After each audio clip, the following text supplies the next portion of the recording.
పళ్ళు సెన్సిటివ్ గా మారడానికి కారణాలు ఏంటి, వాటి గురించి మనం తెలుసుకుందాం. వన్ స్మాల్ రిమైండర్, ఏ పాయింట్ లేని ఇన్ఫర్మేషన్ మీకు వాల్యుబుల్ గా అనిపిస్తే నా ఛానల్ తప్పకుండా సబ్స్క్రైబ్ చేసుకోండి, అలానే లైక్ చేయండి. అప్పుడు ఎక్కువ మందికి ఇన్ఫర్మేషన్ రీచ్ అవుతుంది. మీ ఫ్రెండ్స్ అండ్ ఫ్యామిలీ షేర్ చేయండి, వాళ్ళు హెల్త్ ఇన్ఫర్మేషన్ తెలుసుకుంటారు. ఇంకా లేట్ అయితే మన టాపిక్ లో వెళ్ళిపోదాం.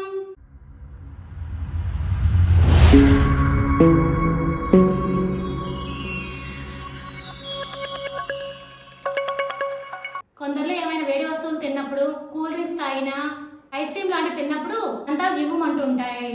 దానికి కారణం అవి సెన్సిటివ్ గా మారడమే. మీ ఆహార పదార్థాల వల్ల దంతాల ఆరోగ్యం దెబ్బతింటుంది. షుగర్ సోడాలు ఎక్కువగా తాగడం వల్ల పళ్ళపై ఉండే ఎనామిల్ దెబ్బతింటుంది.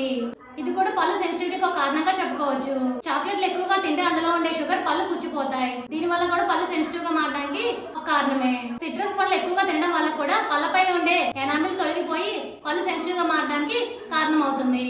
పచ్చళ్ళు అతిగా తినడం, ఐస్ క్యూబ్స్ వాడడం వల్ల కూడా దంతాల ఆరోగ్యం దెబ్బతింటుంది. ఎండు ద్రాక్ష తిన్నప్పుడు ఆ పళ్ళకు అంటుకుపోతాయి. అందులో చక్కెర వల్ల దంతాల్లో బ్యాక్టీరియా ఏర్పడి పళ్ళను సెన్సిటివ్ గా చేస్తాయి. అర్థమైంది కదా మీ అందరికీ పళ్ళు సెన్సిటివ్ గా మారడానికి కారణాలు ఏంటి అనేది. For more videos please like and subscribe my channel.